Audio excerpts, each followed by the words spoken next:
자, 성경에 보시면요, 창세기에서 하나님이 누군가를 부르십니다. 계속 하나님은 누군가를 부르십니다. 그죠? 제일 먼저 우리가 알고 있는 바로 노아. 하나님이 노아를 부르시고 또 누구를 부르시죠? 아브라함을 부르십니다. 자, 우리는 성경을 통해서 하나님이 누군가를 계속 부르시는 걸 잘 알고 있습니다. 창세기 6장 12절에 보면요, 하나님이 노아를 부르십니다. 하나님이 보신즉 땅이 부패하였으니 이는 땅에서 모든 혈육 있는 자의 행위가 부패함이었더라. 하나님이 노아에게 이르시되 모든 혈육 있는 자의 포악함이 이 땅에 가득함으로 그 끝날이 내 앞에 이르렀으니 내가 그들을 땅과 함께 멸하리라. 하나님이 심판을 위해서 누군가를 부르십니다. 그게 누구였죠? 노아였습니다. 노아에게 뭐라고 말씀하시냐? 너는 고페르 나무로 너를 위하여 방주를 만들되 그 안에 칸들을 막고 역청을 그 안에 안팎에 칠하라. 자, 노아에게 이제 부르심이 주어졌습니다. 창세 이후로 아담의 범죄로 인해서 세상에 죄악이 관영했습니다. 세상이 점점 부패했고요, 하나님은 안 되겠다, 도저히 안 되겠다, 이제 세상을 심판하기로 계획하십니다. 그리고 노아를 부르십니다. 그리고 노아에게 주신 임무가 뭐였죠? 다름 아닌 고페르 나무로 방주를 만들라는 겁니다. 근데 이 방주는요, 누구를 위한 방주죠? 아까 제가 창세기 6장 14절을 읽어드렸는데 한 번 더 읽어드릴게요. 한번 잘 들어보세요. 너는 고페르 나무로 너를 위하여 방주를 만들되, 방주를 누구를 위해서 만들라고 하냐면 너를 위해서 만들라고 하나님이 노아에게 말씀하십니다. 방주를 만드는데 대략 120년의 시간이 걸렸다고 합니다.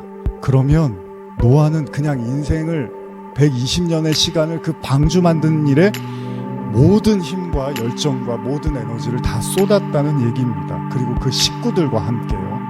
그러니까 가족들이 모여서 하나님의 부르심만 120년 가까이 그 일만 하고 있는 거예요. 그런데 그 혜택을 누가 받죠? 방주에 누가 타죠? 노아와 그 식구 8명만 탑니다. 그러니까 하나님 말씀이 맞는 거예요. 하나님이 너를 위해서 방주를 만들라고 하는 게 진짜 맞았던 거예요. 그 노아 방주를 다 만들어 놓고 결국 본인과 가족만 살아남고 다 멸망당합니다. 무슨 의미인가 하면요, 여러분, 하나님이 저와 여러분들을 부르실 때 그게 구원이든 사역이든 직업이든 간에 그 부르심 속에는 분명히 첫째는 누구를 위한 거다? 우리를 위해서 부르시더라고요. 노아가요, 인류를 위해서 하나님이 부르신 게 아니라 노아를 살리려고 방주를 만들라고 하셨다는 거예요. 그리고 이와 유사한 경우로 또 누구를 들 수 있죠? 요나 이야기를 들 수 있죠. 여러분, 요나는 모세하고는 좀 차이가 있었습니다. 모세는 아예 안 하려고 그랬는데 요나는 그건 아니었어요. 요나는 하나님이 맡기신 일을 할 것인가 말 것인가의 문제보다는 다른 데로 자꾸 가려고 했던 거예요. 그러니까 하나님이 니느웨이로 가라고 했는데 요나는 자꾸 다시스로 가고 싶어 했던 거죠. 요나는 니느웨이를 거부합니다. 다시스로 가요. 왜냐하면 하나님이 니느웨이를 가라고 말씀한 거에 대해서 굉장히 불만을 가지고 있었습니다, 요나는. 그런데 이 지점에서 우리가 아까 잠깐 나누었던 노아 이야기를 보시면요, 하나님이 노아에게 방주를 만들라고 말씀하신 이유가 뭐라고요? 누굴 위해서? 노아를 위해서 만들라고 했다는 거예요. 그러면요, 여러분, 하나님이 누구를 부르실 때는 단순히 지금 일거리가 하나 있는데 그걸 네가 했으면 좋겠다라고 이해를 할 수 있잖아요, 우리는. 근데 하나님은 그게 아니라는 거예요. 지금 너에게 내가 이 일거리를 제안하는 이유는 너를 위해서야 라고 말씀을 하시는 거죠. 우리가 생각할 때 예를 들면요, 하나님의 부르심에 흔쾌히 화답해서 그 일을 하고 있는 사람들을 생각하면 어떻죠? 아, 저 사람들은 구원을 받았으니까 저 일을 하는 걸 거야.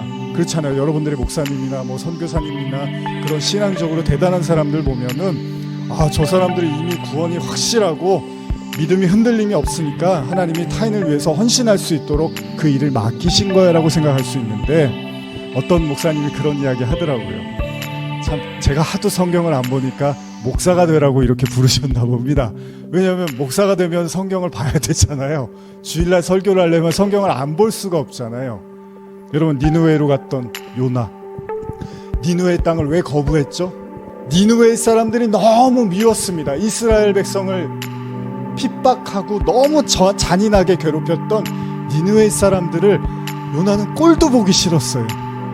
그래서 제가 사역을 안 하려고 하는 게 아니라 하나님, 니느웨만 안 가면 됩니다. 제가 다시스로 가고 다른 데는 다 갈 수 있는데 니느웨는 못 가겠습니다라고 했는데 하나님은 다른 데는 다 괜찮은데 넌 니느웨만 가라는 거예요. 다른 데는 다 안 된다는 거예요. 오로지 니느웨만 가라는 거예요. 왜요? 요나가 니느웨 사람을 너무 미워하는 걸 하나님은 잘 알고 계셨기 때문이죠. 평생을 가졌던 원망과 증오와 미움, 하나님은 그걸 해결하라는 거예요. 그래서 요나에게 니느웨를 고집하셨던 거죠. 근데 여러분, 우리가 부르심을 생각할 때 잊지 말아야 될 것은 하나님이 누구를 부르실 때 당연히 그 일들을 성취할 수 있도록 옆에서 지원을 다 해주실 거 아니에요. 하나님이 돈이 없고 하나님이 경제적인 어려움이 있고 힘이 없고 능력이 없으면 부르시고 나서 못 도와주실 수도 있지만 하나님이 전지전능하시다며요. 그러면 누구를 부르시는 순간 그를 위한 모든 지원을 100% 다 해주실 용의가 있다는 거잖아요. 하나님은 그런 마음으로 그 사람을 부르시는 건데 우리한테는 그 믿음이 1%도 갖기가 어려울 때가 많다는 거예요. 여러분, 노아에게 하나님이 방주를 만들라고 해놓고서 어디 구해오지도 못할 나무를 구해오라고 하면 노아가 아니 나무가 있어야지 방주를 만들죠. 하나님한테 화를 냈을 거 아니에요. 근데 노아가 방주를 만들었어요. 그 얘기는 뭐예요? 하나님이 다 알고서 어디에 가면 뭐가 있고 어디에 가면 뭐가 있으니까 그거 모아다가 만들면 되라고 하나님이 다 계획하고서 노아를 부르신 거지 전혀 구하기도 힘든 나무를 갖다가 구하라고 하시지는 않으셨다는 겁니다. 여러분, 중요한 사실은 만약에 여러분들이 구원이 전적으로 하나님이 주시는 은혜라는 사실, 선물이라는 사실을 믿으면요, 또 한 가지 우리가 믿어야 될 게 있어요. 하나님의 부르심도요, 당연히 어렵고 험난하게 들리겠죠. 그런데 그 부르심도 사실은 선물이라는 거예요. 그러니까 구원은 선물이고 부르심은 일이라는 게 아니라 우리는 구원을 하나님이 선물로 주시고 구원해 주셨으니까 이제 나를 쓰려고 헌신을 요구하시나 보다가 아니라요, 구원도 선물이고 부르심도 선물입니다. 근데 사람들이 오해해요. 구원은 선물인데 부르심은 하고 싶지 않아요. 하나님 그런 거 왜 시키세요 저한테? 근데 하나님은 그걸 시켜도 되고 안 시켜도 되는 게 아니라 그걸 해야지만 우리의 신앙이 온전해져 가는 과정으로 하나님이 주신 도구였다는 거예요. 그걸 요나가, 모세가, 아브라함이, 여러분 아브라함이 믿음의 조상이 아니잖아요. 이삭 주시겠다고 하고 25년 동안 아브라함이 한 건 의심밖에 없습니다. 안 주실 거잖아요. 하나님 안 주셨잖아요. 내 종을 데려다가 축복해 주세요. 이 이스마엘이나 축복해 주세요. 이삭은 이제 기대도 안 합니다가 아브라함이 25년 동안 한 일이었어요. 만약에 하나님이 아브라함에게 이삭을 주시지 않고 대번의 믿음의 조상으로 너가 가나안에 왔으니까 이제 믿음의 조상이라고 축복해 줬다면 아브라함은 자기가 진짜 그런 사람인 줄 알았을 거예요. 내가 진짜 믿음이 크구나.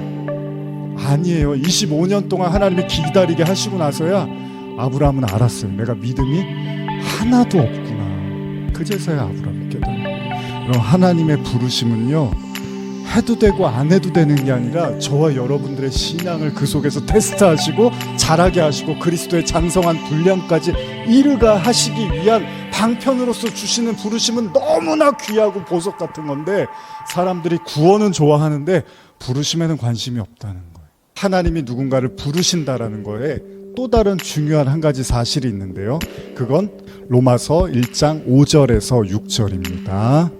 그로 말미암아 우리가 은혜와 사도의 직분을 받아 그의 이름을 위하여 모든 이방인 중에서 믿어 순종하게 하나니 너희도 그들 중에서 예수 그리스도의 것으로 부르심을 받은 자니라. 하나님이 누구를 부르셨다는 건요, 여러분, 동시에 그 사람은 이제 하나님 거라는 거예요. 모든 책임을 다 져주시겠다는 거고요, 그의 영혼까지도 하나님은 책임지시겠다는 겁니다. 그러니까 여러분, 오히려 부르심을 못 받은 거를 두려워해야 되는 거예요. 하나님이 왜 날 안 부르시지? 왜 내게 아무것도 말씀하시지 않지? 내게 아무것도 맡기시지 않지? 이게 더 두려운 거예요, 여러분. 하나님이 누굴 부르셨다는 거 이제 내 거라고 인을 치셨다는 겁니다. 여러분, 하나님의 부름 앞에서 두려워하거나 도망치려 할 필요가 없습니다. 여러분, 천국에 왜 가시고 싶으시죠? 하나님과 함께 하시려고 가시려고 그러는 거잖아요. 근데 왜 하나님을 자꾸 도망치려고 하는 수많은 사람들이 있어요. 예배도 드리고 신앙생활도 잘하는데 하나님의 부르심과 하나님의 말씀에는 청종하지 않고 도망치려는 사람들이 많이 있다는 거예요. 아니에요, 반대예요. 하나님이 나를 안 부르시면 오히려 불안해야 되는 거잖아요. 하나님이 왜 나를 안 찾으시지? 나에게 왜 아무런 일도 맡기시지 않지? 여러분, 하나님의 깊은 마음을 우리가 알고 있으면요, 그 부르심이 얼마나 귀하고 가치 있는지를 분명히 알게 된다는 겁니다.